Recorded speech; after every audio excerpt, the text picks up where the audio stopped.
Assalamualaikum warahmatullahi wabarakatuh. Perkenalkan, nama saya Nabila Nur Hikmah dengan NPM 202151115. Di sini saya akan menjelaskan artikel saya yang berjudul Perencanaan Pembelajaran.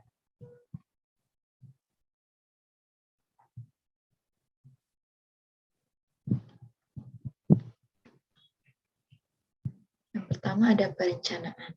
Perencanaan berasal dari kata rencana, yaitu pengambilan keputusan tentang apa yang harus dilakukan untuk mencapai tujuan. Perencanaan juga disebut sebagai pandangan masa depan dan menciptakan yang di masa depan.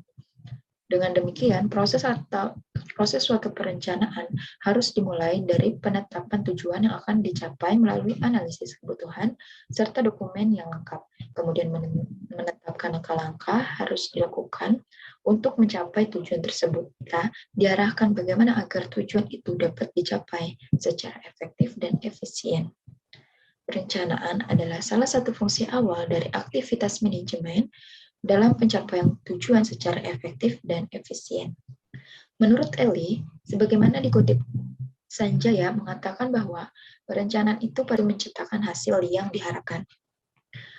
Menurut Terry, tahun 1993 mengatakan bahwa perencanaan adalah penetapan kegiatan yang harus dilakukan kelompok untuk mencapai tujuan tertentu. Menurut Regelut sebagai dikutip Salma tahun 2007 membedakan perencanaan dengan pengembangan. Ia mengatakan pengembangan adalah kemudian setelah uji coba selesai, maka perencanaan tersebut diperbaiki atau diperbarui sesuai dengan masukan yang telah diperoleh. Lalu ada pembelajaran. Pembelajaran adalah suatu kombinasi yang tersusun meliputi unsur-unsur manusiawi, fasilitas, perlengkapan, dan prosedur yang saling mempengaruhi untuk mencapai tujuan pembelajaran. Proses pembelajaran seperti yang diharapkan. Pendapat Mujiono tahun 1997 halaman 2 guru secara terprogram dalam desain instruksional untuk membuat peserta didik belajar secara aktif yang menekankan pada penyediaan sumber belajar. Pendapat Geng 22 bahwa pembelajaran merupakan strategi pembelajaran berorientasi standar proses pendidikan,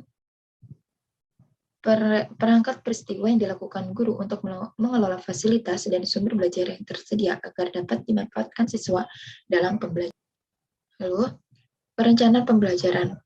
Pembelajaran berasal dari kata instruction yang banyak digunakan dalam dunia pendidikan di Amerika Serikat. Kata instruction banyak dipengaruhi oleh aliran psikologi kognitif holistik yang menempatkan siswa sebagai sumber kegiatan bukan guru dalam mempersiapkan aktif dan efisien. Menurut Bang Hart dan Trull menjelaskan bahwa perencanaan pembelajaran adalah proses penyusunan materi pembelajaran, penggunaan media pembelajaran, penggunaan pendekatan atau metode pembelajaran dalam suatu alokasi waktu yang akan dilaksanakan pada masa satu semester yang akan datang untuk mencapai tujuan yang ditentukan. Sementara Tuti Sukamto mengatakan bahwa perencanaan pembelajaran merupakan pengembangan pembelajaran yang merupakan sebagai sistem yang terintegrasi dan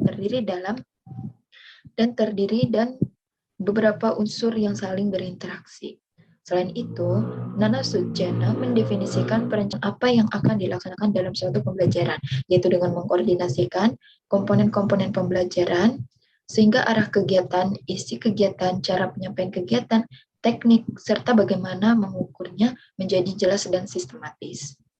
Lalu menurut Gentry tahun 1994, perencanaan pembelajaran adalah suatu proses yang merumuskan dan menentukan tujuan-tujuan pembelajaran tercapai. Prinsip-prinsip perencanaan pembelajaran. Menurut Sagala tahun 2011 halaman 150-152 harus pula diperhatikan berbagai prinsip. Prinsip perkembangan, proses perkembangan yang terus berkembang. Pemahaman itu berkaitan dengan usia peserta didik. Peserta didik yang berusia lebih tinggi tentu mempunyai kemampuan lebih tinggi daripada usia di bawahnya. Yang kedua ada prinsip perbedaan individu. Prinsip perbedaan individu yang memandang bahwa setiap peserta didik memiliki ciri-ciri dan pembawaan yang berbeda, masing yang berbeda pula, karena lazimnya pembelajaran dilakukan secara klasikal. Maka guru harus memperhatikan dan memberikan perhatian secara individual kepada peserta didik sesuai dengan kondisi mereka agar tujuan pembelajaran dapat dicapai. Selanjutnya ada hakikat dan kedudukan perencanaan pembelajaran. Pada dasarnya, kurikulum, yaitu banyaknya isi pelajaran yang relevan yang diselesaikan oleh guru selama pembelajaran berlangsung. Untuknya, guru mempunyai kemampuan perencanaan pembelajaran. Dengan kemampuan itu, guru diharapkan dapat mengelola dan mengatur proses pembelajaran dengan baik. Menurut Hamalik, tahun 2006, halaman 9. Pada hakikatnya, perencanaan pembelajaran merupakan seluruh tindakan yang dikerjakan untuk menjalankan proses pembelajaran agar berlangsung secara lancar dari satu aktivitas ke aktivitas yang lainnya, dari awal pembelajaran sampai akhir pelajaran. Banyak proses pembelajaran terhambat karena benar dilakukan dengan baik, tetapi ketika di dalam kelas mengalami suatu kegagalan, maka hal yang demikian disebabkan karena tujuan pembelajaran belum terarah sehingga keterampilan perencanaan merupakan hal yang penting dalam pembelajaran yang baik. Perencanaan yang baik yang dilaksanakan oleh guru akan menghasilkan perkembangan keterampilan perencanaan diri peserta didik yang baik. Ketika akan lebih mudah untuk berkonsentrasi pada pembelajaran efektif. Selanjutnya ada manfaat perencanaan pembelajaran. Perencanaan pembelajaran merupakan langkah-langkah penting untuk mencapai keberhasilan. Apabila rencana manajemen pembelajaran disusun secara baik, akan menjadikan tujuan pembelajaran yang dapat dicapai secara efektif dan efisien. Oleh sebab itu, perencanaan pembelajaran memiliki beberapa manfaat untuk menemukan dan memecahkan masalah. Yang kedua, perencanaan pembelajaran dapat mengarahkan proses pembelajaran yang dasar dalam memanfaatkan sumber daya secara efektif. Yang keempat, perencanaan pembelajaran dapat dijadikan alat untuk meramalkan hasil yang akan dicapai. Selanjutnya, ada konsep perencanaan pembelajaran. Yang pertama ada perencanaan pembelajaran sebagai teknologi. Yang kedua, perencanaan pembelajaran sebagai sebuah disiplin. Yang keempat, perencanaan pembelajaran sebagai sains. Yang kelima, perencanaan pembelajaran sebagai sebuah realitas. Selanjutnya ada tujuan dan fungsi perencanaan pembelajaran. Menurut Hoban, sebagaimana dikutip Syarifuddin, fungsi perencanaan pembelajaran yang berkenaan dengan teknologi pendidik melibatkan manusia, mesin, gagasan, prosedur, dan proses fungsi. Di samping manfaat perencanaan pembelajaran di atas, menurut Uno dan Yamin, perencanaan pembelajaran mempunyai beberapa tujuan dikembangkan dalam perencanaan pembelajaran, sebab semua kegiatan pembelajaran tercapai dengan baik apabila tujuan pembelajarannya terlaksana sesuai dengan tujuan yang diinginkan. Dengan demikian, perencanaan pembelajaran tersebut. Yang pertama adalah waktu mengajar dapat dialokasikan dan dimanfaatkan secara tepat. Yang kedua, pokok bahasan dapat dibuat seimbang sehingga tidak ada materi pembelajaran yang dibahas terlalu mendalam atau terlalu sedikit. Yang ketiga, guru dapat menetapkan beberapa banyak materi pelajaran yang dapat atau sebaliknya. Yang keempat, guru dapat menetapkan urutan dan rangkaian materi pelajaran secara tepat. Artinya, peletakan masing-masing materi pelajaran memudahkan peserta didik dalam mempelajari isi pelajaran. Yang kelima, guru dapat dengan mudah menetapkan dan mempersiapkan strategi pembelajaran yang paling cocok dan menarik. Yang kelima, guru dapat dengan mudah mempersiapkan berbagai keperluan. Yang ketujuh, guru dapat dengan mudah mengukur keberhasilan peserta didik dalam belajar.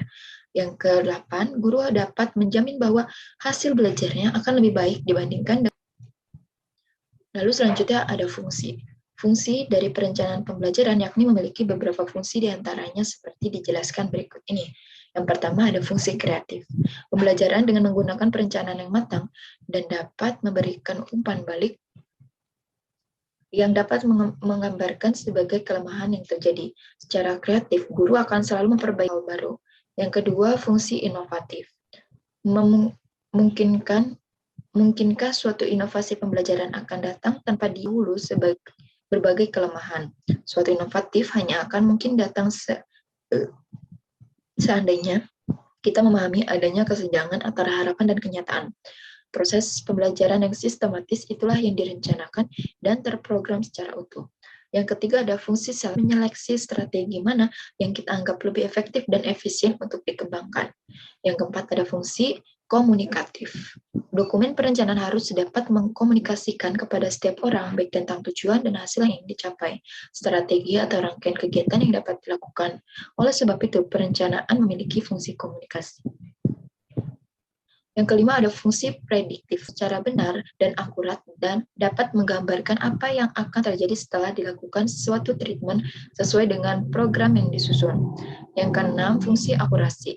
Sering terjadi guru merasa kelebihan bahan pelajaran sehingga mereka merasa waktu yang tersedia tidak sesuai dengan banyaknya bahan yang harian berjalan tidak normal lagi. Sebab kriteria keberhasilan diukur dari sejumlah materi pelajaran yang telah disampaikan pada peserta didik, tidak peduli materi itu dipahami atau tidak. Yang ketujuh, fungsi pencapaian. Tujuan mengajar belajar secara utuh. Dengan demikian, pembelajaran memiliki dua sisi yang sama pentingnya, yakni sisi hasil belajar dan sisi proses belajar. Mengontrol keberhasilan peserta didik dalam mencapai tujuan pembelajaran tertentu. Melalui perencanaan, kita dapat menentukan sejauh mana materi pelajaran telah dapat diserap oleh peserta didik. Lalu selanjutnya ada karakteristik perencanaan pembelajaran. Yang pertama, merupakan hasil dari proses berpikir. Yang kedua, disusun untuk mengubah perilaku siswa sesuai dengan tujuan yang ingin dicapai. Yang ketiga, berisi tentang tujuan. Selanjutnya ada langkah-langkah dalam merencanakan pembelajaran. Yang pertama, analisis tujuan pembelajaran. Yang kedua, analisis sumber belajar. Analisis sumber belajar adalah bagaimana seorang guru memahami dan dalam rangka merencanakan pembelajaran, yakni yang meliputi apa arti media pembelajaran. Yang ketiga, analisis karakteristik siswa. Analisis karakteristik siswa adalah merupakan seperangkat pengetahuan yang harus dimiliki oleh seorang guru dalam rangka merencanakan pembelajaran dengan baik.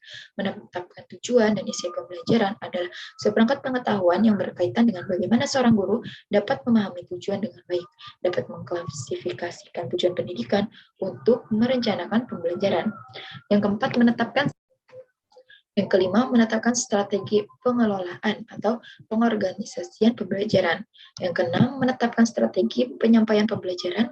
Yang ketujuh, lalu selanjutnya ada kriteria penyusunan perencanaan pembelajaran. Yang pertama, yaitu ada signifikansi. Signifikansi dapat diartikan perencanaan pembelajaran hendaknya bermakna agar proses pembelajaran berjalan efektif dan efisien. Yang kedua, relevansi. Relevansi artinya sesuai. Nilai relevansi dalam perencanaan adalah yang disusun memiliki nilai kesesuaian baik internal maupun eksternal. Yang ketiga ada kepastian. Untuk mencapai tujuan pembelajaran, mungkin guru merasa banyak alternatif yang dapat digunakan. Namun dari sekian banyak alternatif itu, hendaknya guru menentukan alternatif mana yang sesuai dan dapat diimplementasikan. Nilai kepastian itu bermakna bahwa dalam penyelenggaraan proses pembelajaran tidak lagi memuat alternatif yang dapat dipilih, akan tetapi berisi. Yang keempat ada adaptabilitas. Adaptabilitas perencanaan pembelajaran yang disusun hendaknya bersifat lentur dan atau tidak kaku. Misalnya perencanaan pembelajaran itu dapat diimplementasikan manakala memiliki syarat-syarat tertentu. Jika syarat-syarat tersebut tidak dipenuhi, maka perencanaan pembelajaran tidak dapat digunakan. Yang kelima ada kesederhanaan. Perencanaan pembelajaran harus diimplementasikan. Yang keenam ada prediktif. Perencanaan pembelajaran yang baik harus memiliki daya ramal yang kuat. Artinya, perencanaan dapat menggambarkan apa yang akan terjadi seandainya. Daya ramal ini sangat penting untuk mengantisipasi berbagai kemungkinan yang akan terjadi. Mengantisipasinya. Lalu selanjutnya ada mengapa pembelajaran perlu direncanakan. Sebagai upaya dalam perbaikan kualitas pendidikan, dirancang dengan pendekatan sistem, mengacu bagaimana orang belajar, diarahkan pada kemudahan belajar, melibatkan variabel pembelajaran, yaitu variabel kondisi, metode pembelajaran, dan hasil belajar. Dan yang terakhir, penetap unggul untuk semua kondisi. Metode yang berbeda akan mempengaruhi hasil belajar dan kondisi pembelajaran siswa memiliki pengaruh yang konsisten terhadap hasil. Lalu yang terakhir ada urgensi perencanaan pembelajaran. Yang pertama yaitu ada pembelajaran adalah proses yang bertujuan sesederhana apa diarahkan untuk mencapai suatu tujuan. Yang kedua, pembelajaran adalah proses kerjasama. Proses pembelajaran minimal akan melibatkan guru atau siswa. Yang ketiga, proses pembelajaran adalah proses yang kompleks. Yang keempat, proses pembelajaran dan prasarana yang tersedia termasuk memanfaatkan berbagai sumber belajar. Mohon maaf bila ada kesalahan atau kekeliruan. Terima kasih. Wassalamualaikum warahmatullahi wabarakatuh.